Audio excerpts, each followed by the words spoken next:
स्थान करें, सभी अपना स्थान ग्रहण करो। कुलदीप जी। परम आदरणीय संत समाज हरेचा से, जाखल से, सरवाना, दांता संत किसी मंच पर होते हैं तो निसंदेह परमात्मा का आशीर्वाद उस मंच पर जरूर होता है। 11 तारीख को बन रहे विधायक भाई रतन देव सिंह जी, आपके पास के इलाके के या जिले के धर्मोर मेरे बड़े भाई, पूर्व विधायक, भावी विधायक भाई सुखराम जी, राव मोहन सिंह जी, विक्रम बिश्नोई जी, अमलू राम जी, ब्रह्मा जी, संताराम जी, भूपेंद्र सिंह जी, सुनील जी, बलदेव जी ठाकुर और मंच पर उपस्थित सभी, बहुत लंबी लिस्ट है, आप बहुत देर से बैठे हैं। मंच पर उपस्थित सभी सम्मानित नेतागण, प्रेस के साहिबान, बुजुर्गों, माताओं, बहनों, नौजवान साथियों और प्यारे बच्चों, सबसे पहले तो आप सब इतनी भारी तादाद में अपना साथ, अपना सहयोग, अपना आशीर्वाद देने जो यहाँ पर पधारे हैं, इसके लिए मैं अपनी ओर से, भाई रतन जी की ओर से, सुखराम जी की ओर से, तमाम नेताओं की ओर से आप सबका हाथ जोड़ के धन्यवाद करता हूँ, आपका स्वागत करता हूँ।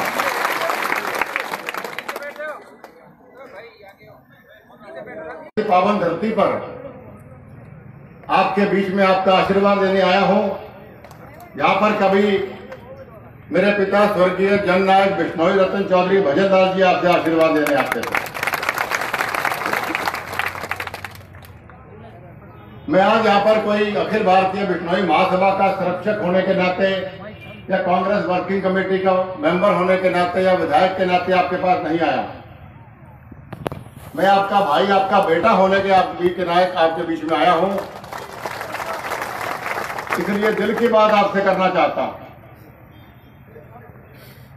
जिस वक्त यहां पर टिकटों का फैसला हो रहा था तो राहुल जी ने मुझे बुलाया। राहुल जी ने मुझे कहा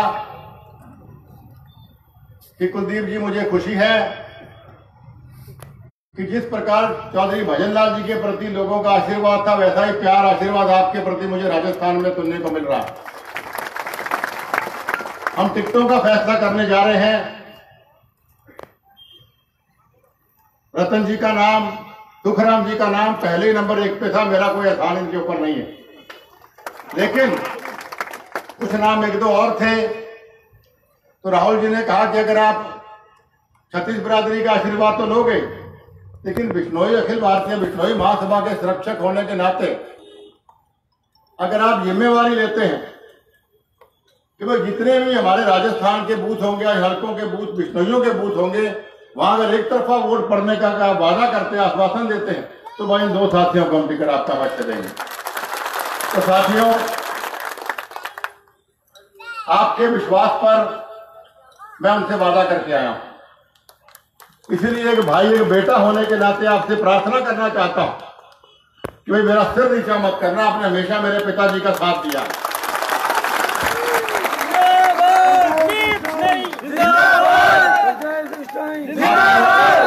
आपने तन से, मन से, धन से आपने हमेशा मेरे पिता बिश्नोई रतन चौधरी भजनलाल जी का साथ दिया, उन्हें मजबूती दी। वो मजबूत हुए, इसलिए समाज को मजबूत कर सके। वही मजबूती आपको आज मुझे, सुखराम जी को देनी पड़ेगी, भाई रतन को देनी पड़ेगी। क्योंकि हम लोग अगर मजबूत होंगे तो ही आपको मजबूती हम दे सकते हैं। अगर हमें कमजोर रखोगे तो समाज भी कमजोर रहेगा। ये फैसला आपने करना, सीधी सी बात मैं आपसे करने आया हूं। तो साथियों, जब इस इलाके, इन 2 हल्कों का या आसपास के सभी हल्कों का जब 11 तारीख को आपकी काउंटिंग हो, जब ढोल खुले, आपके वोटिंग मशीन की बटन दबे, तो भाई एक तरफा वोट पड़ने का रिजल्ट आना चाहिए कि मेरी छाती चौड़ी हो और राहुल जी के पास जाके आगे लोकसभा के चुनाव भी आने हैं और भी चुनाव आने हैं हिंदुस्तान के अंदर, तो कम से कम मैं सम्मान से कह सकूं कि भाई वही प्यार वही आशीर्वाद जो चौधरी भजन लाल जी के लिए था, वही प्यार वही आशीर्वाद लोगों ने हमें दिया। इतने बढ़िया नुमाइंदे आपके बीच में बैठे, भाई रतन इतना बढ़िया उद्बोधन उन्होंने भी आपके बीच में दिया, हर बात को बहुत दिल से संजीदगी से आपको समझाने का प्रयास किया। मुझे कुछ ज्यादा कहने की जरूरत नहीं पड़ रही, मुझे खुशी है। ठीक ऐसे जबरदस्त कैंडिडेट का नाम मैंने प्रपोज किया राहुल जी के आगे, जो आपके दुख में दुखी होना जानता है, जो आपकी हर बात को समझता है, जो आपका काम करना चाहता है। और आपको तो 3 विधायक मिल रहे हैं यहाँ पर। रतन जी आपके विधायक, सुखराम जी आपके पड़ोस में, मैं खड़ा हुई तो एक हल्के में 3 सेवा करने वाले आपको मिल रहे हैं। मेरा आपसे वादा है, भाई रतन जी से कोई जाने जाने भूल हो जाए तो मेरे पास आना, मैं भाई से प्रार्थना करके सारा काम ठीक करवाऊंगा, ये मेरा आपसे वादा है। और राजस्थान में जहां मैं गया हूं 15-16 हल्के मैंने कर लिए हैं। ऐसा ही प्यार, ऐसा ही आशीर्वाद कांग्रेस पार्टी के प्रति लोगों का देखने को मिल रहा है। तो राजस्थान में कांग्रेस की सरकार बननी तय है, तो सरकार के बननी तय है। और फिर यहाँ से आप रतन को और पासुखराम जी को विधायक बना दोगे तो कोई इस इलाके में काफी कसर छोड़ देंगे कि आपके इलाके की इस बात पे आप गौर करिए। ये सरकारें क्यों बन रही हैं, लोगों का मन क्यों बना है, लोग क्यों चाहते हैं कि कांग्रेस की सरकार बने? क्योंकि जागरूकता आई, जागरूक हुए हैं लोग राजस्थान के और देश के अंदर भी, मध्य प्रदेश में भी, छत्तीसगढ़ में भी, जहां जहां भी चुनाव हो रहे हैं, जागरूकता आई है। क्योंकि उनको वो मोदी जी के वो भाषण याद है, 15 लाख सारे अकाउंटों में दूंगा, भ्रष्टाचार खत्म करूंगा, काला धन में 1 साल के अंदर सारा का सारा ला दूंगा,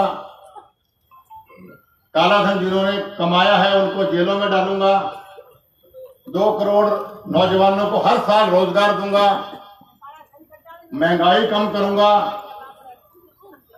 इस प्रकार के अनेकों वादे भारतीय जनता पार्टी मोदी ने पिछले पार्लियामेंट चुनाव में करे थे नहीं करे थे?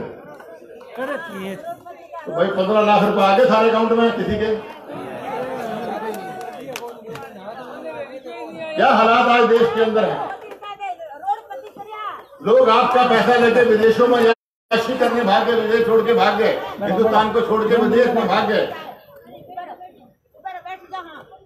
क्या विजय माल्या है, चाहे मोदी है, या कोई और है, ये सभी लोग जो पैसा लेके भागे उनका नहीं, वो पैसा आपका पैसा, किसान का, कर्मचारियों का, व्यापारियों का, छोटे दुकानदारों का, सबका पैसा लेके आपके भागे।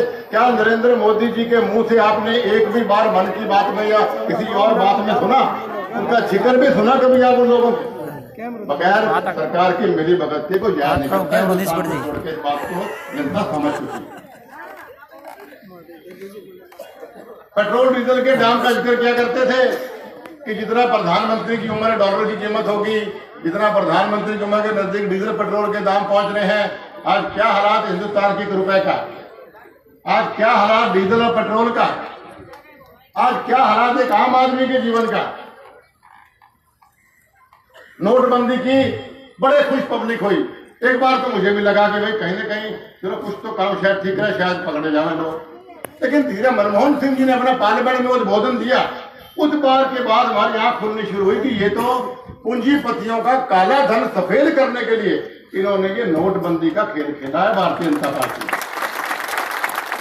आप गवाह हो, एक भी आदमी मुझे बता दीजिए, एक भी बड़ा आदमी जो आपको किसी को लाइन में लगे आपने देखा हो नोट बंदवाने के लिए? गरीब आदमी, आम आदमी इन्होंने लाइनों में लगा दिए। जो लोग सुबह कमाते थे शाम को खाते थे बेचारे गरीब आदमी, उनके बच्चे भूखे प्यासे बैठे रहे और उनके माँ बाप जो है वो लाइन में लगे नोट बंदवाने के लिए। परमात्मा को जान देनी है, परमात्मा बख्शता है लोगों को। तभी हालात आज देश में ऐसे हो गए कि लोग इनकी एक आंख इनको निभा रहे मौके से रखते हैं। ऐसे हालात हैं, आज घर बसाना मुश्किल हो रहा है, घर बनाना मुश्किल हो रहा है।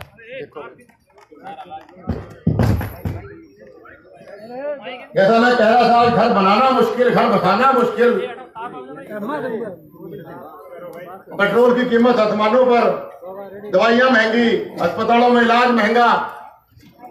क्या इस प्रकार इन्हीं बातों के लिए क्या देश की जनता ने नरेंद्र मोदी और भारतीय जनता पार्टी को एक तरफा पूर्ण बहुमत दिया? इनसे पूछो कि आपके वादों का क्या हुआ। किसी एक वादे की आप कहते हो काले धन का क्या हुआ? नेहरू जी वैसे थे। आप इनसे कहेंगे कि भाई आपने 2 करोड़ लोगों को नौजवानों को रोजगार देना था, उसके बारे में बताइए। इंदिरा जी वैसी थी। इनके वादों की कोई बात आप पूछ लो, ये उन वादों का जिक्र नहीं करेंगे। बात को टाला मटोल करके इंदिरा जी ऐसी थी, नेहरू जी ऐसे थे, राहुल जी ऐसे हैं, ये सिर्फ आपको बहकाने बरगड़ाने की बात करते हैं। इसलिए हम आपको जागरूक करने आए। ये लोग माहिर है, आरएसएस की शाखा, ये अफवाह फैलाने में, लोगों को गुमराह करने में, गुल उठाने में माहिर है। व्हाट्सएप एक बीमारी फैल गई, ये व्हाट्सएप के माहिर, सारे माहिर है ये लोग इन चीजों। कुछ बात आती है, कहते 60 साल में कांग्रेस पार्टी ने क्या दिया। बड़ी हैरानी होती है, बड़ा गुस्सा आता है कि जिस स्कूल जिस कॉलेज में ये भारतीय जनता पार्टी के लोग पढ़े, यहाँ पर हम पढ़े हैं, ये कांग्रेस पार्टियों की देन। जिस वक्त अंग्रेज 1947 में हिंदुस्तान को छोड़ के गए, तो ये ताने मार के गए जैसे हमारे को, ये हिंदुस्तानियों के बस का नहीं है देश चलाना। ये तो रस्सी को सांप बना के वीर उड़ाना जानते हैं। ये पैर पकड़ते हमारे पास आएंगे, ये 47 में ताने मार के गए थे। आज ये कांग्रेस की देन है कि आज वही अंग्रेज हिंदुस्तान के अंदर पैसा इन्वेस्ट करने के लिए हाथ जोड़ते आगे पीछे कर रहे हैं। ये कांग्रेस की देन है। हजारों IIM, IIT, यूनिवर्सिटियां, स्कूल, कॉलेज, ये सब कांग्रेस पार्टी की देन है। 60 साल में और किसने बनाया ये सब कुछ? ये फैक्ट्रियों का जाल जो हिंदुस्तान में बिछा हुआ है, ये फैक्ट्रियों, कारखानों, सरकारी नौकरियों की वजह से लाखों करोड़ों नौजवानों को रोजगार मिला इतने सालों में, वो कांग्रेस की देन है। जिस वक्त भारत आजाद हुआ, हमारे पास सिर्फ 20 टैंक थे और 4 हवाई जहाज थे सिर्फ। हमारी जो सैनिक फौज थी उसमें चंद लोग थे सिर्फ। हमारी सीमाएं सुरक्षित नहीं थी। आज दुनिया में सबसे मजबूत सेना किसी की है तो हिंदुस्तान की है, वो कांग्रेस पार्टी की देन है। आज लाखों हवाई जहाज, हजारों हवाई जहाज, लाखों टैंक आज ये कांग्रेस की देन है। मैं बहुत लंबी कहानी आपको सुना सकता हूँ कि कांग्रेस ने देश को क्या दिया। आजादी कराने से लेके आज तक कांग्रेस का सबसे अहम योगदान है। हमसे मुकाबला करते हैं। मोदी जी को जब क्या सीख रहे थे, उस वक्त तक तो यूनिवर्सिटियां खोल दी थी इंदिरा गांधी जी ने। इस वक्त ये चलना सीख रहे थे, इस वक्त मोदी जी चलना सीख रहे थे, उस वक्त इंदिरा गांधी जी पाकिस्तान के अंदर घुस के 2 फाड़ कर चुके थे। पाकिस्तान का इंदिरा गांधी से मुकाबला करेंगे ना। तो ये बातें साथियों मैं आपको इसलिए बता रहा हूं, ये बहकाते हैं। कुछ नौजवान व्हाट्सएप करते हैं कि जिस व्हाट्सएप की वजह से, जिस सोशल मीडिया की वजह से क्या ये मोदी प्रधानमंत्री है, वो मोबाइल फोन भी कांग्रेस की देन है। जब आजाद हुआ था तो राजस्थान की अगर बात करूं, 10 या 12 महलों के अंदर सिर्फ फोन हुआ करते थे। आज हर आदमी के हाथ में टेलीफोन पहुंचा दिया, ये कांग्रेस पार्टी की देन है। तो ये बातें इनको भूलना नहीं है। और ये बातें आपको 7 तारीख को नहीं बोलनी जब वोट डालने आप जाएं। इतना बढ़िया, मेहनती, जुझारू, ईमानदार नेता आपको ये मेरा भाई रतन मिला है। इसको इतने भारी मतों से जिताओ, इतने भारी मतों से यहाँ से जिताओ कि भाई जब ये जीत के अपने घर जाओ मेरा छोटा भाई, तो इनकी वाइफ विजय की थाली लेके गीत गाती मिला कि करके बीजेपी का सफाया, हाय राम मेरा प्रिया घर आया। भाई हीरालाल जी ने भी आज आना था, बोलना मैंने बहुत सफाया कौन है, 2:45 बज गए, क्योंकि रतन जी ने आज बहुत अच्छा बोधन दिया। मैं समझता हूँ उनके बोलने के बाद हमारा बोलने का रहता नहीं। मैं तो आपको इतना ही कहूंगा कि भाई आप अपने भाई, अपने बेटे की आने वाली 7 तारीख को लाज रखना, ताकि बार बार आपके बीच में आपकी सेवा करने भी, आपका आशीर्वाद लेने भी आपका भाई, आपका बेटा आता रहे। हीरालाल जी, पूरे विधायक जी ने भी आज आना था मेरे साथ, लेकिन जयपुर किसी काम से जाना पड़ गया। हम पूरे संपूर्ण बिश्नोई समाज पूर्ण रूप से रतन जी के और भाई सुखराम जी के साथ हैं, तन से, मन से, धन से। और भाई आप सब 36 बिरादरी के लोग यहाँ बैठे हो। मैं ज्यादा बिश्नोई इसलिए कर रहा हूँ क्योंकि बिश्नोई समाज का के वजह से राहुल गांधी जी ने इतना सम्मान मुझे दिया कि 2 टिकटें दी। और चौधरी भजन लाल जी के बाद दूसरा ऐसा बिश्नोई मैं हूँ जिसको कांग्रेस के वर्किंग कमेटी का सबसे बड़ी कांग्रेस की पंचायत का सदस्य बनाकर ये सम्मान बिश्नोई समाज को दिया। मुझे स्टार कैंपेनर बनाकर राजस्थान का सम्मान दिया। ये सम्मान कुलदीप बिश्नोई का नहीं, ये सम्मान बिश्नोई समाज का है, जो राहुल गांधी ने इसका एहसान का बदला आपको वोट के रूप में उतारना पड़ेगा। तो जो साथी मन से भाई रतन जी के, सुखराम जी के साथ है, हमारे साथ है, वो दोनों हाथ खड़े करके इनको आशीर्वाद दो कि भाई 7 तारीख को इनको वोट देंगे। बहनों कुछ के हाथ खड़े होने, कुछ के बस देख रहे हो यहाँ पे। आपका बहुत बहुत धन्यवाद, नमस्कार।